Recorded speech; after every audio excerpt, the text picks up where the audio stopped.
Do you believe in due process and constitutional freedoms and that governments, including First Nations, should uphold both? Me too.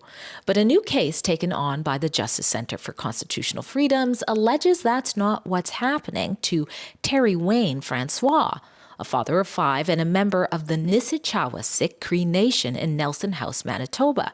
According to the JCCF, Mr. Francois was banished from the land. That's right, he's been exiled from his home, family, and community for a whopping 5 years after he had a disagreement at a roadside check stop with a search dog, which the check stop practices themselves are under scrutiny.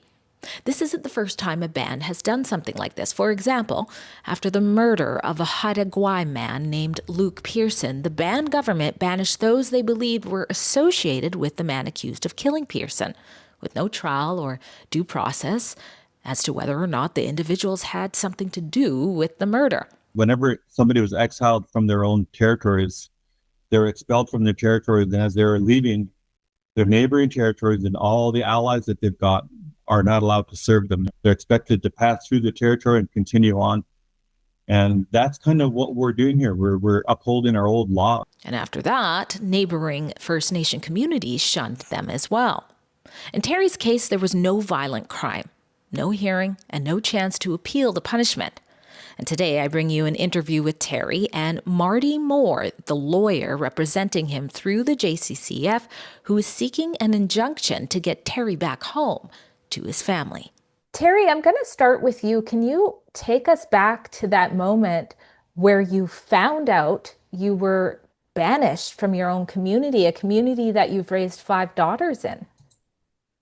Well, I had just done the legal process with my band. They had tried to charge me, the check stop had tried to charge me for going through that check stop in January. I went through, it was a provincial charges I was going against. I was being charged provincially. And they were all stayed, they were all unfounded or whatever. They were all dropped, basically. I had a $600 fine out of it. So I beat them. In that sense. But at that time, the RCMP told me, you're not allowed on your reserve. I'm like, well, this got nothing to do with you guys. You guys are getting involved in a native matter. And, but I didn't. I said, okay, well, you know what? I'll wait till my court day and I'll go in. He said, that's the only time you can come back to the reserve is on your court day. I didn't know they had the authority to keep me off my reserve. But anyways, long story short, I let it happen, and I went into court about 4 months later. I went to Nelson House because my court day was up, and all the charges were dropped and whatnot. And I don't know what became of that, but my lawyer had fought for me, and he got those charges dropped, and they were unfounded. And that's when I said, well, now what? So I went back to Thompson that day after court, and then I came back. I tried to come back, and that's when they told me, hey, Terry, you're not allowed back in the reserve. I said, by who? I said, I just finished going through the court system. I said, the provincial courts had to charge me, and I'm done with that. And they said, no, by the band doesn't want you on the reserve. I said, I live here. Yeah. I said, I'm on days off. I said, my kids are there. Who's going to take care of my kids? I said, I got 2 that were, at that time were under 18. I said, now I got 1 under 18. It's been that long. I've been 6-7 months off the reserve now. And when they told me that I was banished, and I said, well, where's the paperwork? I said, I want paperwork. I want something. I want someone here. I want someone who is an authority here right now. And because they sent a little kid to come and tell me I was banished, a 20-year-old kid. Yeah, at the check stop to come and tell me, to come and bring me the bad news. A grown man, 260 pounds, that works out all the time. I was infuriated. I was so mad you wouldn't believe. I just my rage inside was, they pushed the buttons. All right, that day they pushed the buttons. And I was just coming back. I went to go get my clothes in Thompson. I was just coming back. The next thing you know, they tell me that I'm banished. I'm like, wow. I said, no paperwork. You know what? I swallowed my pride. I turned around and I left. And that's when I got a hold of lawyers. I said, I'm going to get a hold of somebody, and I'm going to get to the end of this. You know what? I'm not a convicted drug dealer. I'm nothing. I don't have convictions of anything unlawful. To banish me is just brutal. It just blows me away. My own band you know, and then there's so many of my family on that reserve that support me. They're like, my God, I can't believe they did that to you. I said, yeah, exactly. I said, and so many of their relatives are in jail themselves, and here they are. They come in one day to say, oh no, we're not going to let Terry in the reserve because we have the authority to say no, Terry's not allowed on this reserve that he grew up on all his life. Wow. Very shocking. Now you've locked arms with the Justice Center for Constitutional Freedoms, which brings me Yes. to Counsel Marty Moore. Now, you've referred to this in the press release from the JCCF as an egregious violation of basic principles of justice and, of course, a violation of Mr. Francois's rights. Tell us what those rights are and explain to us watching how it's even possible for a banned government to think they can do this in the first place. Well, first off, Terry's a Canadian. He has rights as a Canadian. His own band has adopted the Canadian Charter of Rights and Freedoms as relevant and applicable to its dealings with its band members. And Terry has a right to liberty under the Charter. This is the most egregious infringement of your liberty you can imagine, not being allowed to go to your own home and live with your own family. And then without any due process, no opportunity to be heard, no prior notice. Terry also has a right to be free from unreasonable search and seizure. The whole thing is started about this check stop. That's the genesis of this whole situation. Can the band arbitrarily demand that people be searched, not only by officers, but by people who aren't NCN officers, and by dogs entering their vehicles without legal justification for that? Then there's the Section 9 right to be free from arbitrary detention. And then when we get to this idea that Terry can be banished from his home and his community, from living with his family for 5 years without a hearing, we get to the issue of, is this cruel and unusual punishment? I would say it's incredibly cruel. In fact, it couldn't be more cruel than to deprive someone of their ability to live on their treaty land with their family in the community that they were raised in. And then finally, your right to be free from double punishment. Terry has paid $600 in fines. He's done that. He's already gone through the legal process. And now he finishes that entire process and he turns around and gets punished again with one of the most grievous punishments you can imagine, being deprived of living on your home community with your family. Those are the tip of the iceberg here as far as the violations of legal rights. And again, Terry is fighting back not only for himself, but also for other members of his community. There's dozens of people on this band who have been banished from their homes, and without due process, we're happy to stand with Terry in pushing back against this injustice. Wow, that was going to be my next question for you, Terry, whether or not you now know that it's happened to more people. Marty says it's happened to at least 12. Have you heard of this, or either of you heard of this happening in other bands as well? Good question. I hear that Pugatawagan had a similar case as well, because my mother's from Pugatawagan. Half my family's from Pugatawagan, and they had a case very similar to mine. They banished this guy from his home reserve as well. They actually got out of the box and hired security from down south, Aboriginal security, to come up there and muscle him out of his reserve. I talked to this guy, and I know him very well. And he said, well, they did that, you know, I got a history. So, you know, they had some kind of an idea of what I was up to. So they thought they'd strong arm me off my reserve. So right now I'm going through court proceedings for that.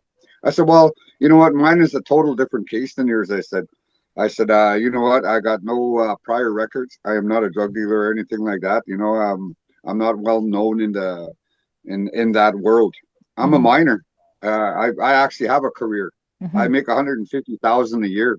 You know, I pride myself in the fact that you know, I didn't stray off the path and go into the kind of lifestyle that the people I know my age are into. You know, a lot of them are incarcerated. You know, I hate to say it, but there's like 70 to 60% Aboriginal in that jail, in the jail system, and you know, I never fell into that.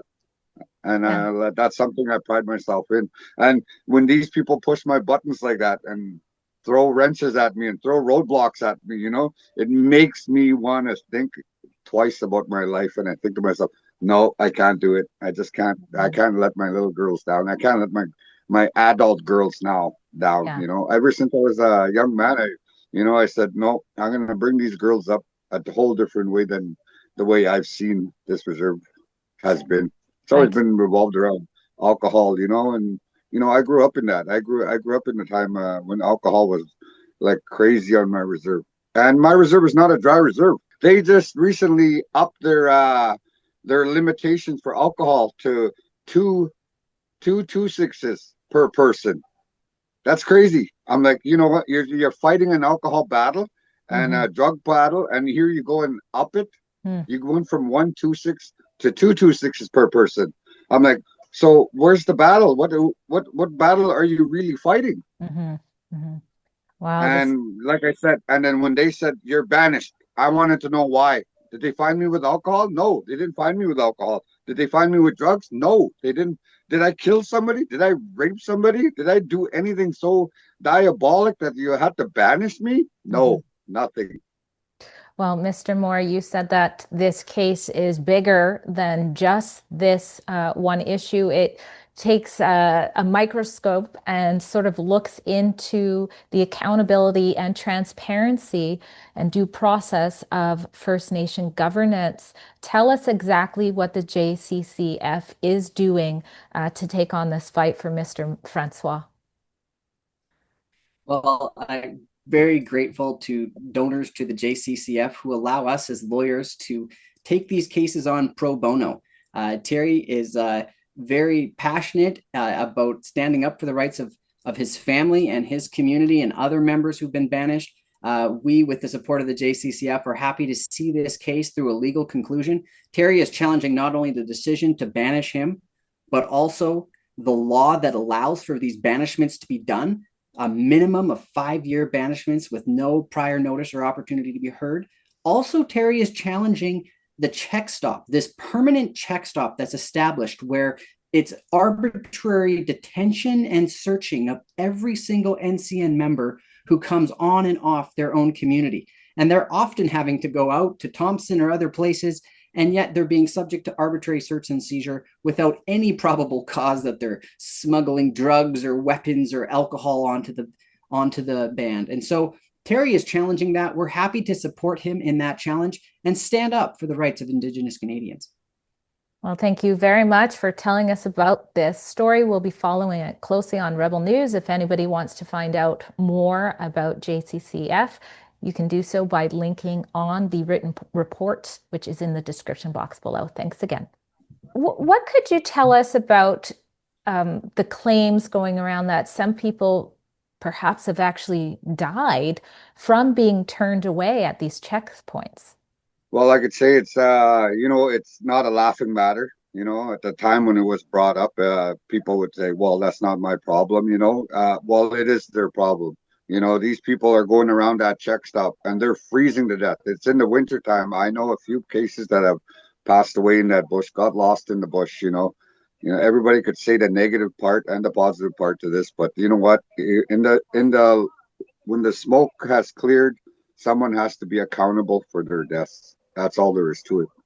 And just for clarity, are you saying they maybe tried to avoid the checkpoint and that's what happened? Or did they try to actually go through from what you've heard? Well, they know they were banished. They were told you're not allowed to go in. So in hindsight, they just said, well, okay, I'm going to go around. I'm going to go through that bush. Right. I'm going to take my chances and go through that bush. Oh my God. And that's the worst part, a lot of them they want to be home. They want to be home to their families, just like me. I told her, I said, you know what? You're going to get me to have to walk through that bush. I got no problem with that, but I thought I just said that because I was angry at the time, but I wouldn't do it. At Rebel News, we don't back down from bringing you the other side of the story, including when that exposes government overreach. And that includes in First Nation band governments. If you appreciate the work that we do here at Rebel News, consider being a part of making it possible by going to rebelnews.com/donate and donating what you can.